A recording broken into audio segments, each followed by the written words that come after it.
All right, so welcome everyone. Thank you for joining. I have a good friend, Scott, with me. Scott is who I'm doing this project with. He's got a super interesting story to tell. So I will straight away get into the intros. So what we're doing is trying to do a project on mini credentials and trying to use the blockchain and Web3 to try and make it more interactive and more interesting for students and for parents and for teachers and educators. So first off, I'll hand it over to Scott. Scott, why don't you introduce yourself? Welcome. Hello, everyone. It's great to meet you. I am Scott Meyer. I live in Fargo, North Dakota in the United States. If you've ever seen the movie or TV show Fargo, it's a real place where I live.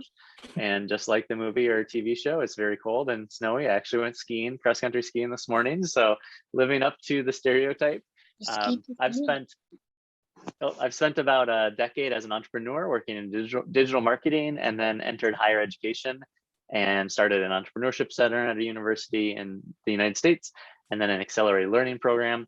And one thing I've seen is the potential for what we call Web3, or what I like to call Ed3, to really change the accessibility and affordability and the accreditation of education. And so instead of just reading about it, I think it's always fun to build it and learn from doing.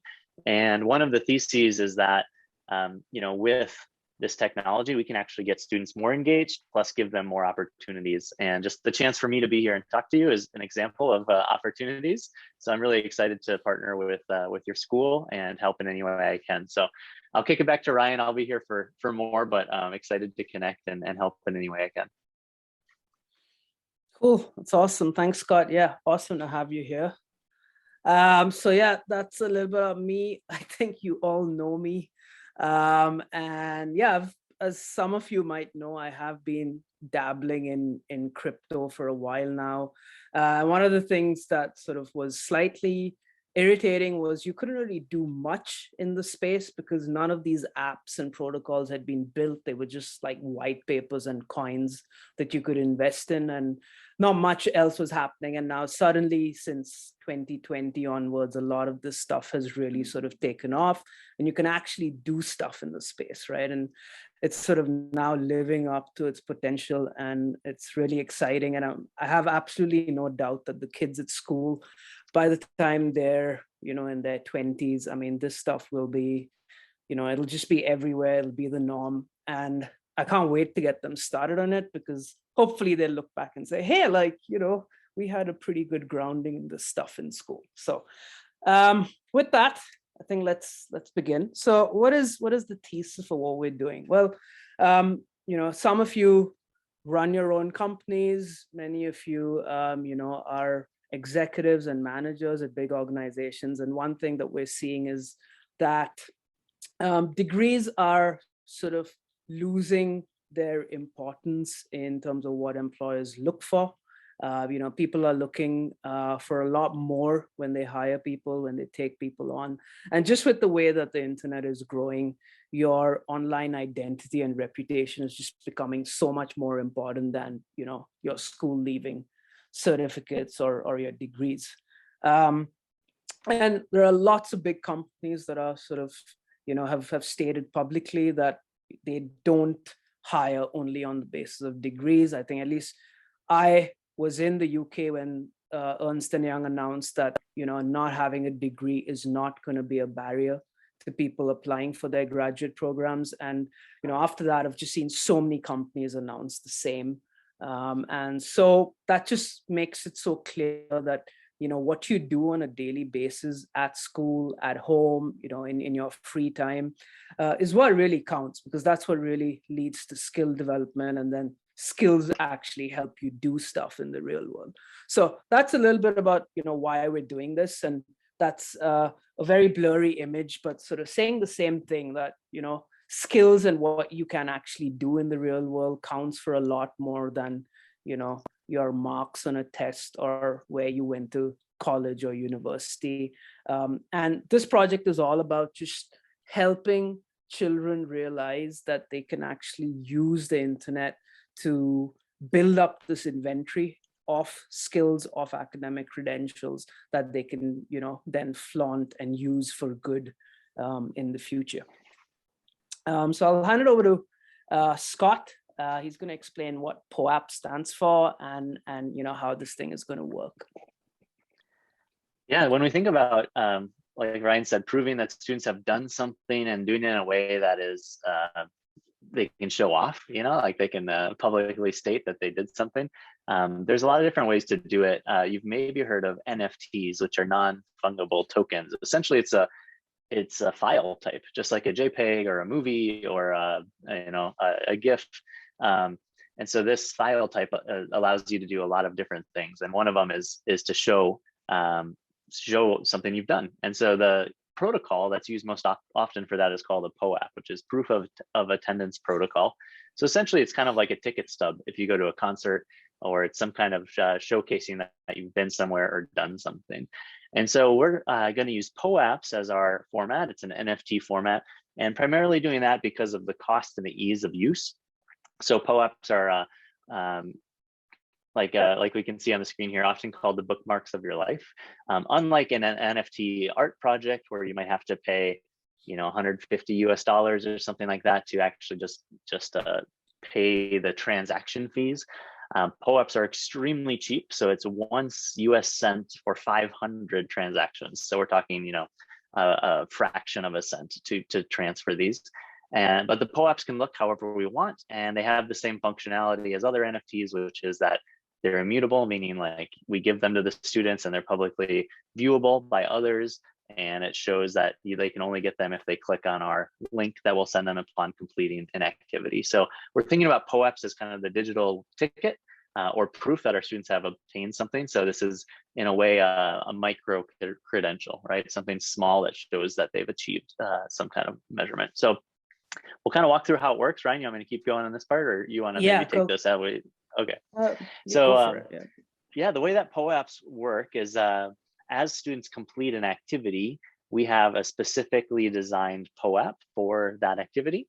And so we issue that POAP when they've completed that activity. So as an example, we want to teach them how to create a cryptocurrency wallet. And once they have created that wallet, they'll just have a link to click on, and then that POAP goes in their wallet. So the first thing we show them is how to create a wallet, and that's going to host all of those POAPs moving forward. What's nice about Web3 is that all of this can be anonymous if they want. So they don't have to attach their name to this. It can just be a long string of numbers. If they want to put their name on it, they can. But as they add these POAPs, these experiences, they're all visible in their wallet. So it becomes kind of like a scrapbook or a some kind of proof that they can show their other students what they've learned. And when you think about this in the larger international context, I think Ryan and I get really excited because some of the skills these students are going to be learning are actually things people want around the world. And so if I'm looking for a student to design something for me, and I've seen that one of these students have designed a POAP for someone else, I could hire them and I could pay them into their wallet and they could send me that POAP and actually start working in this space. So kind of the possibilities are endless in a way, but at the most basic level, we want to give them a POAP instead of a grade and encourage them to show off those POAPs as a way to have some positive peer pressure that others will learn and do those activities as well. So one of the things that we'll do is that the students can actually design their POAPs. So moving forward, what we hope is that the school will have a bench of designers.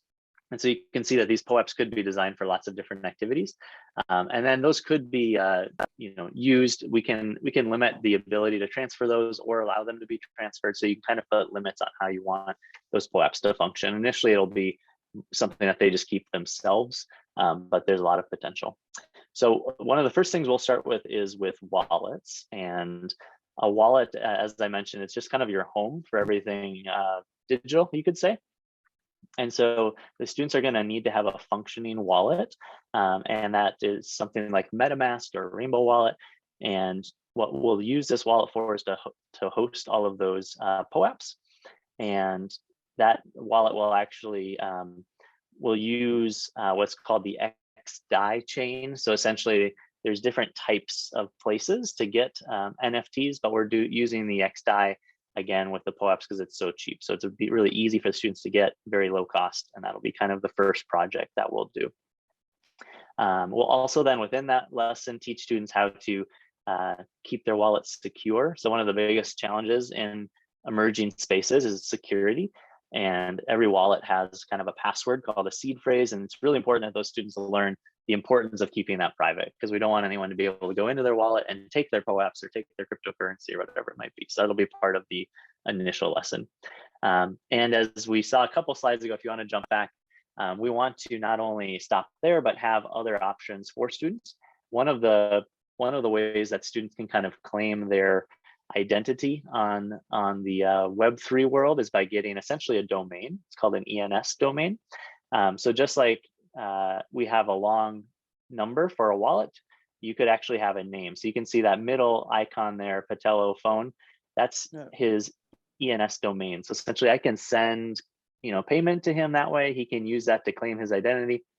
It does cost a little bit of money to do that. So what Ryan and I did is we actually published an NFT and told people that they could buy that NFT and the funds would be used to pay for the ENS domains for the students. And so even after the screenshot, we've had another donation. So we're over $700 US or so. ENS domains cost, around with the transaction fees, maybe 80 to 90 US dollars. So we have a little bit of money in the bank to help the students also get their ENS domains. So we're really trying to set them up with everything that they need to explore and build knowledge in Web3. So I'll maybe kick it back over to you, Ryan, talk a little bit about the role of parents, and then happy to answer any questions and as always, take suggestions as well. Awesome. Thank you, Scott. Yeah, so I guess one of the questions that you all have as well, what can I do? How can I support? At this point, we're very sort of early on in this experiment. So, what we are expecting of parents is really very simple. So if you have worked with a wallet before, one thing that you can do is just help ensure that the wallet is sort of working properly, that children are sort of using the right addresses and things like that. The second is communicate projects and activities to the children. So I'll continue using the school app to tell people what needs to be done as part of this experiment. And then obviously as parents, your role is to make sure that your child sort of does, whatever activity we've planned for them. And then the other thing that you can talk to them about, and again, this is something that Scott and I will support you with, is just give them context, right? This is obviously going to be a lot of the activities they've done before, but then there is always going to be this question of, okay, this whole thing around the badge and the POAP, why are we doing that and all of that. So you can just help them, give them those answers and contextualize why we're doing this. And lastly, obviously, probably most importantly, is give us feedback, right, as to how the children respond. We do have a few parents on the call whose children are really very young, I think grade 2, Radhika and Vijay. So, I don't expect children of that age to really understand exactly what's happening, but as long as they're enjoying just participating in the activities and designing stuff online, which is something that I'm sure they love to do. That's pretty much it. And then obviously when we get to slightly older children, like Sham and Jasdeep and Kavya and Samrat, well, we've got and Anvita. I'm just going through all of the attendees. There obviously we can get a little more involved in trying to get the children to understand what this is and give them a little bit more context into what a blockchain is and why they're doing this.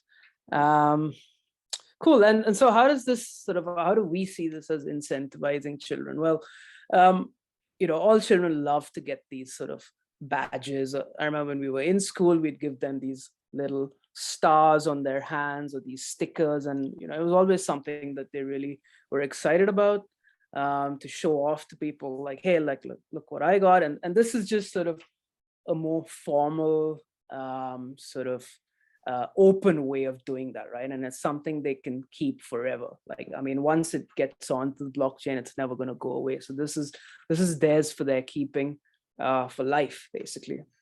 And then the other thing that we're really focusing on is collaboration.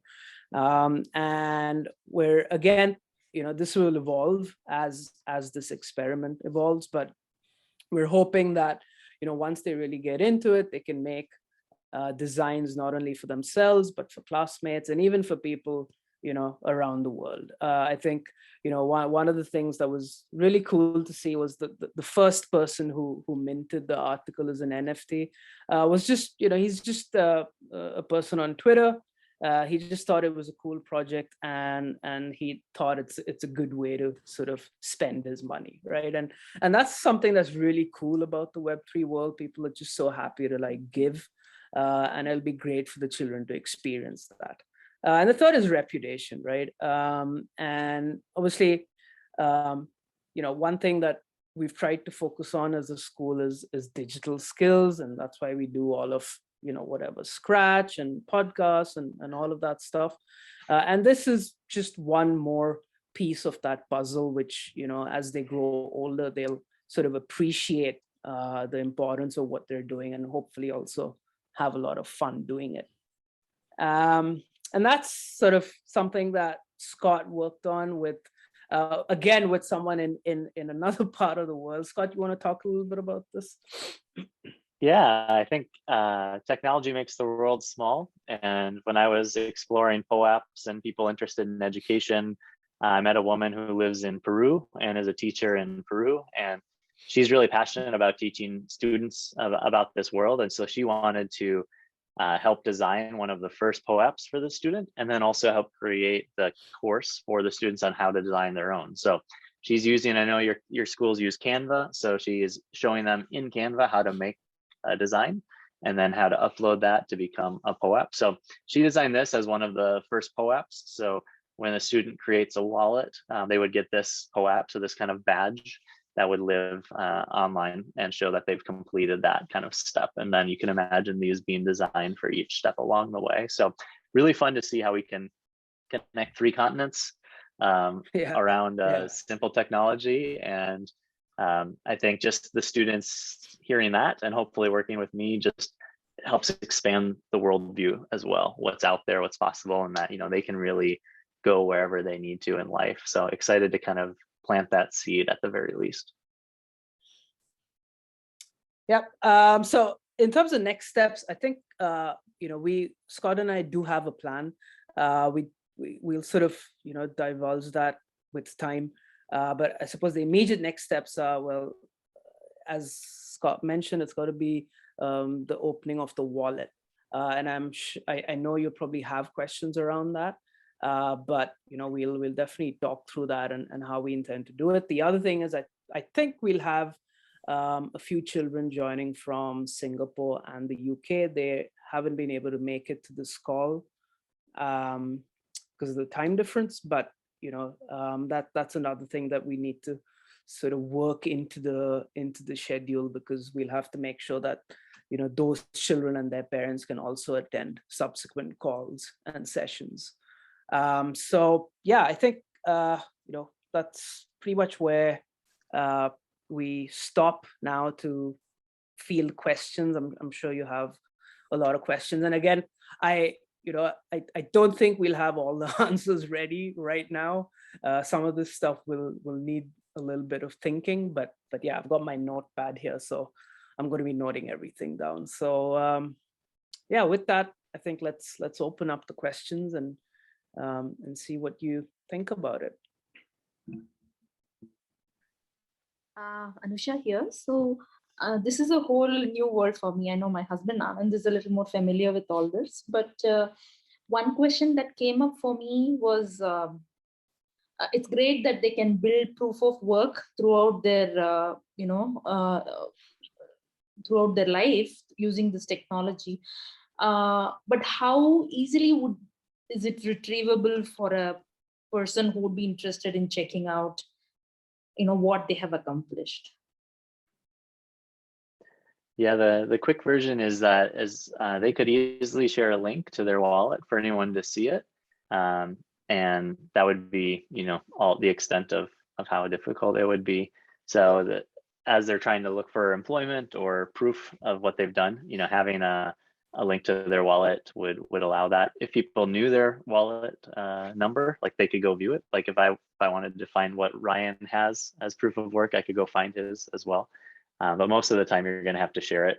People aren't going to do that digging for you. So it's kind of like you mentioned, a proof of a CV, right? So just like you would send a CV to an employer, you can send a link.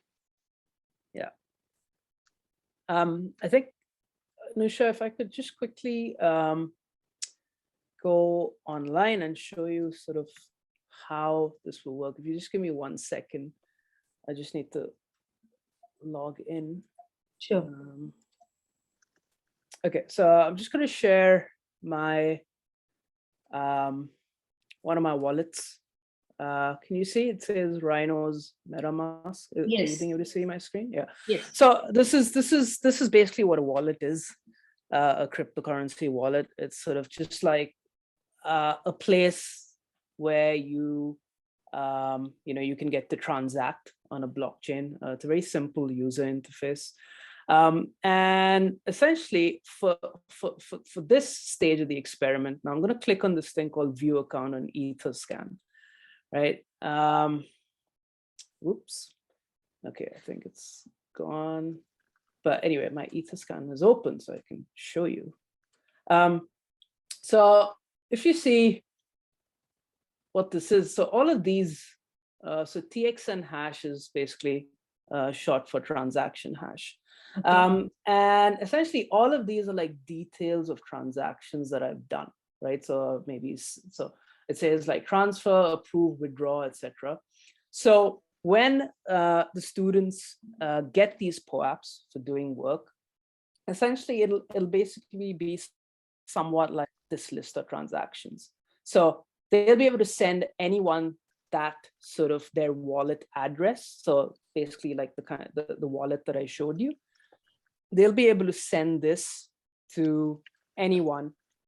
And then anyone in the world can basically go down and literally click on each of these and see what the project was about. So this is sort of the 0xCCA and ending in DC66. That's my address, like my public address. And as Scott was mentioning, like what we plan to do with the money that we've raised is instead of having like this archaic string of letters and numbers, each child will have like for example, Anvita will have like anvitaanand.eth. So anyone can sort of go on to this very site and search for anvitaanand.eth, and they'll be able to get like all of the transactions, and all of the POAPs that are going to be issued will basically come up here, and anyone can view them, unless of course she chooses to make them private, which is also fine. But that's essentially how it works. Okay, I think I have a better idea now.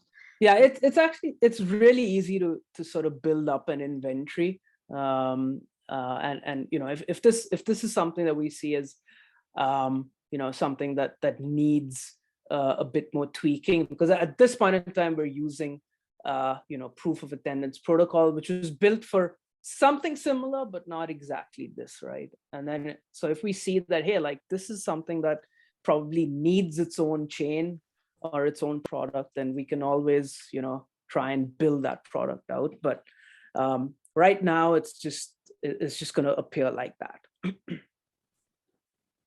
A follow-up question to that is, based on just the transaction IDs, it would be obviously hard to say what exactly that token was collected for. So if someone were to really search for design work, how would they then? I don't know if this is too much of a question at this point, but yeah, like a future employer, if they want to search for how good was this student in designing, how would they do that? So over time, I guess like that's like an additional layer that needs to get built on top of this, where you can go in and like just, that is something we've thought of, like building out, like each child could build out like their tree of knowledge, right? Like design and math and whatever, computer science, engineering, whatever. Right now, it's not there. Right now, we've just sort of hacked together something that just works. So people get a feel for what it could be like. But definitely in the future, yes, all of that can be done. Okay, thank you. And to begin with, like, we'll have to load the wallet. Yeah. So yes. So so basically the actual investment needed is really small. So what I'm hoping for is, with this money that we've raised, we should be able to seed everyone's wallet with enough to get started.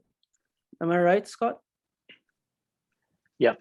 Yeah, we would need, just a few cents per student just to move the POAPs. And then if they complete the first couple assignments, then they can get the domain name, which would be a little bit more investment, but again, would be covered for probably 10 students, at least the first 10. So Okay.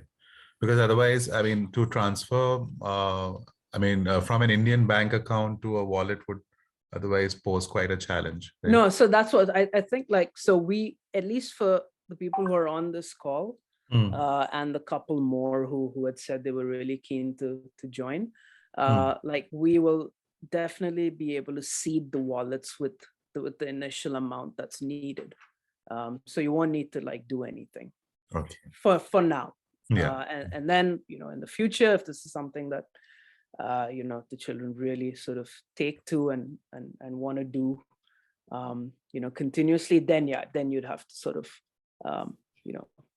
figure out, fund the wallet. And but the other thing is, like, this is not sort of Bitcoin or like a fluctuating currency, right? This is a currency which is basically pegged to the dollar, so it sort of just maintains its value, and the idea is just to sort of make it very cheap for everyone to transact on. So it's like, we're not trying to promote sort of speculation in cryptocurrency. It's just sort of Fair. There was a good question from Kavita as well, and I think we can create a few take-home documents that show if they're doing it right. Yeah, it'll be very easy to see because it'll be online, and most of this is going to be, I would say, like yes, no, like it's going to be, did they finish it or not? It's not a spectrum of better. It's not like A, B, C. It's more just like completed or not completed right now. Yeah, Kavita, we could definitely do that. We'll definitely put together stuff where, just simple documents where like what's happening at each stage of the process. So yeah, we'll do that, and probably it'd be good for the kids also to contribute to that process, so they really understand what's happening. So the POAP would always be, sorry. No, please go ahead. Yeah. So the POAP would always be issued by the certifying whatever party, right? Yeah. So at this point, like the broad idea is that any teacher, anyone who's sort of conducted a session or taught a course or done anything for the student should be able to issue a POAP. Right now, we'll do it from the school side, but it's definitely not limited to schools. Like any teacher anywhere, like the idea is that any teacher anyway should be able to do this. But yeah, for now, it'll be the school that's issuing. So the school will have an account as an educator's account, but then I can have an account as well, separate from the school, and issue my own POAPs. Because the other part of this equation is, there are a lot of teachers out there that are doing great work, but they don't necessarily, like, they're not well known. They don't work for, really well-known organizations, none of that, right? So something like this really helps them build up credibility as well, because if they can show that they've issued these POAPs to, tens, hundreds, thousands of students, then suddenly there's a lot of weight going into, weight going behind what they're doing. So, yeah. And would like level of proficiency also be mentioned as part of the POAP that's been issued? Yeah. So again, that's something that's very customizable. some of them will just be, well, did they do it or not? So it's Hmm. like yes or no. Some of them could be, well, yeah, they could be graded, saying that, hey, like, this was what you were able to achieve, and therefore you get an A or a B or whatever. So yeah, that can all be built into the POAP. Yeah. Right. So apart from attendance, it would also at some point be there would be an assessment. Yeah. So So the way we're trying to do it is every activity would have would have something for the children to do, and then once they do that, they get the POAP. And it'll be pretty simple to start with. Yeah. Ryan, Jasdeep here. Just one question on this. I'm assuming it's like you said, you're experimenting on this, and it's a few kids who are going to be part of it, and not all at this point of time. So I'm assuming that most of the assignments or whatever projects they do is not going to be covered during your regular school time. So I just want to understand what is the kind of time commitment that may be required, and how do you plan to do this? I mean, what will be the timings, and how frequently would the kids need to work on this? So what Scott and I are thinking is, initially we have, let's say once a week sessions where we just take them through sort of the basics of what's going to happen as part of this experiment. So we might do, I don't know, maybe 3 or 4 such sessions. But then after that, the time commitment will be pretty minimal, in the sense that when there is a project or an activity to be done, that's when they'll be spending time doing it.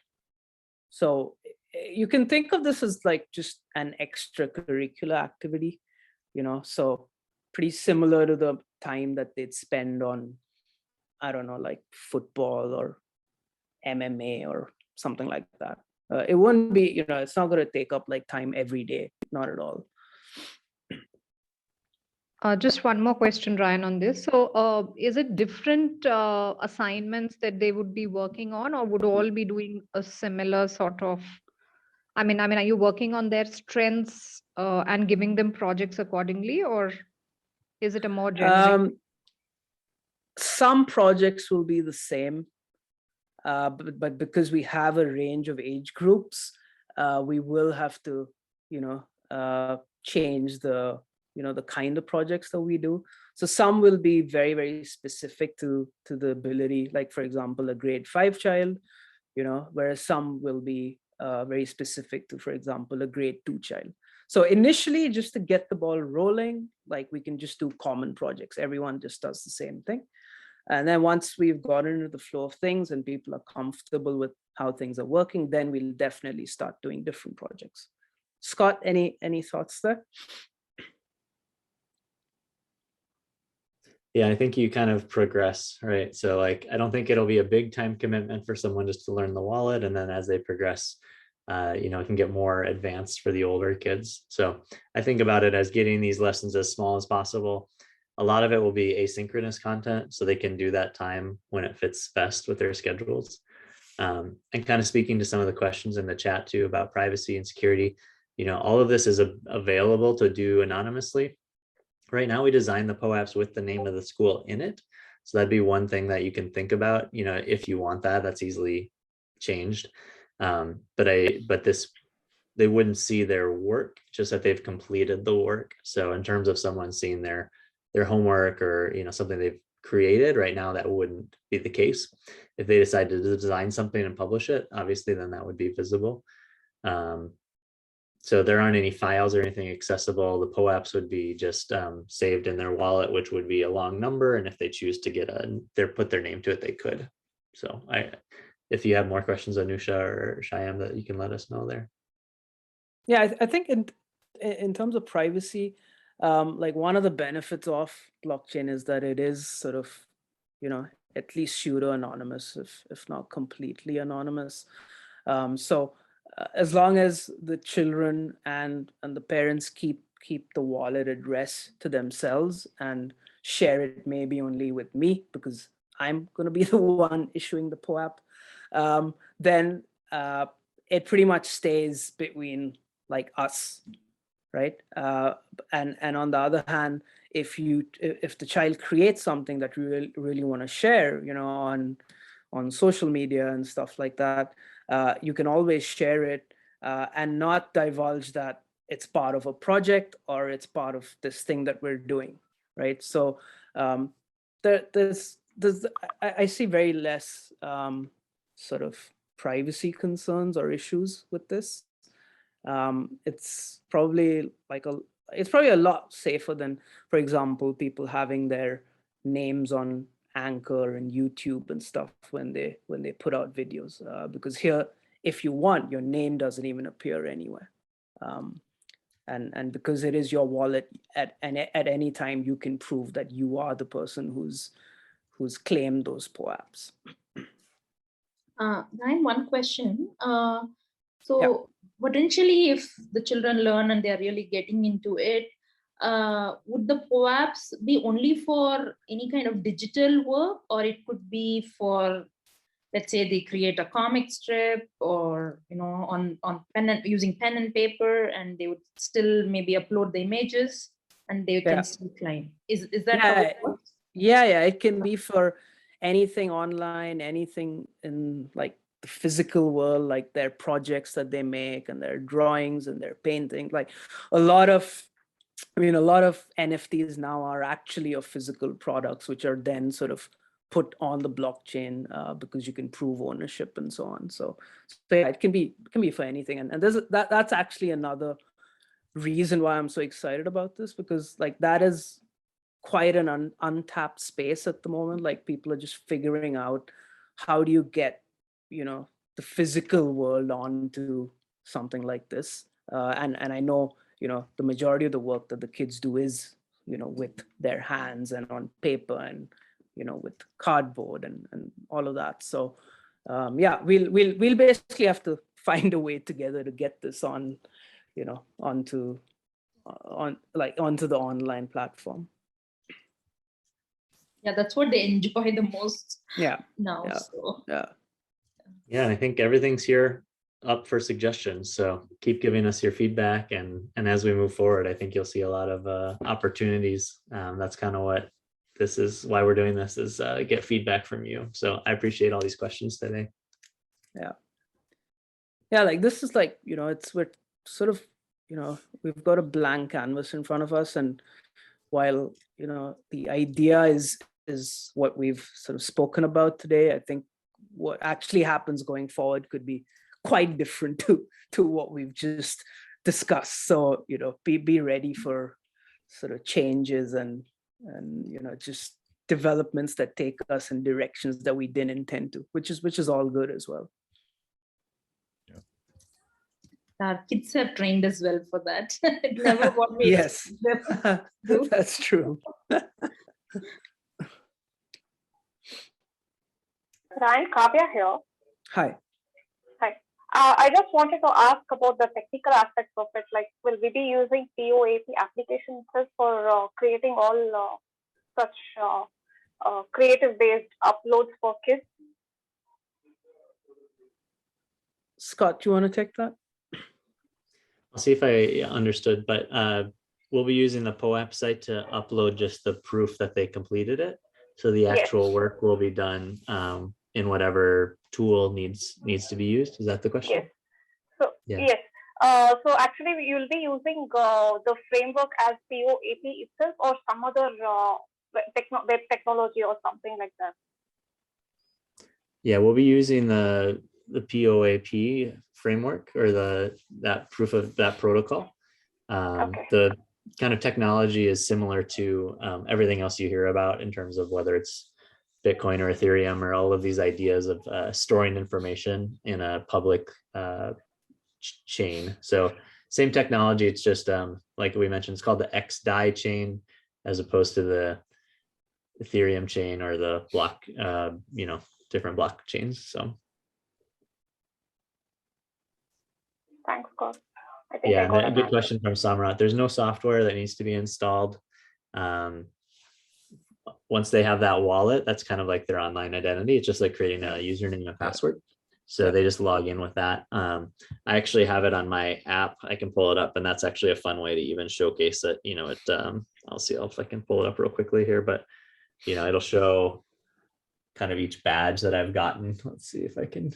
It's a little blurry, but you get the idea there of like, you know, it shows all the things I've attended and done, and you can click into them and it'll show a short description. So we can tell people like an employer or a fellow student, like, you know, Ryan designed and uploaded a POAP for his school if we wanted to, you know, so anything like that. So yeah. But they wouldn't have to download any apps for it. It's all online. So yeah, no, I think it's a great idea, you know, definitely something we would love to try. So, you know, if at all you think Ayush is like, you know, at the right age, then would definitely want him to be part of this. Yeah, no, definitely. I think that's why I put it up on, you know, on the grade 2. Yeah. I think they're definitely, you know, at an age where they want to make stuff. And so this is just another way of sort of unleashing that creativity. So yeah, totally. Yeah, Awesome. it'd be great to have. The world is going, so would, Yeah, you know, exactly. I think it's extremely relevant for them. Exactly. So yeah, I'm hoping everyone on this call joins and actually participates. That'll be awesome. Yeah, so I copy that. I think Siddhant, I would also be happy for Siddhant to participate in this. Yeah. I mean, I think, you know, it's very similar to what they've been doing, at least, you know, ever since the pandemic started. All of these things they've been making, you know, obviously the grade 2s have started just with Scratch for now, but, you know, the grade 3s and upwards have been doing, you know, Scratch and podcasts and Canva and you know, all of that. And it's just sort of another way for them to take ownership of all of these amazing things that they're doing. And currently it's sort of, you know, it's just like I'll show you the problem that, like, why initially when I first thought of it. So Anand, I don't know if Anand's listening in on the call, when he actually mentioned, you know, that we should try and do something like this. The first thing that struck me was this problem, right? So I'll just share my screen. So this is our school Lapscot. So we've got like everyone on here, and we've got these different grades and everything. And so I'll just show you maybe. So Surabhi is in grade 4, right? And so as I scroll, oh, okay, it's not showing me much here. Let me go elsewhere. Where can I go? Let me try this. So this is Surabhi's mom, Sneha. Yeah, so here it is, right? So she's been doing all of this stuff, right? So she's used lots of different sort of, well, softwares to do all her assignments and everything. Like those links go to, some of them go to Canva, some of them go to the Scratch website. And it's kind of like, it's on here, so I can see it and they can see it, like Surabhi and her mom can see it, but nobody else in the world can see it. So I was like, and it's all scattered for me, right? Like she shares the stuff with me, so I get to see it. But then there is also stuff. So for example, that's the class group there. And again, just using grade 4 as the example, but people start putting stuff on here, and you know, this is all the recent stuff, so it's fine. But then as you sort of go back in time, everything's just lost, right? Like, so, okay, that's the link I posted. So everything just gets lost, right? There's no like one place where you can go and refer to things and just see what everyone's been up to.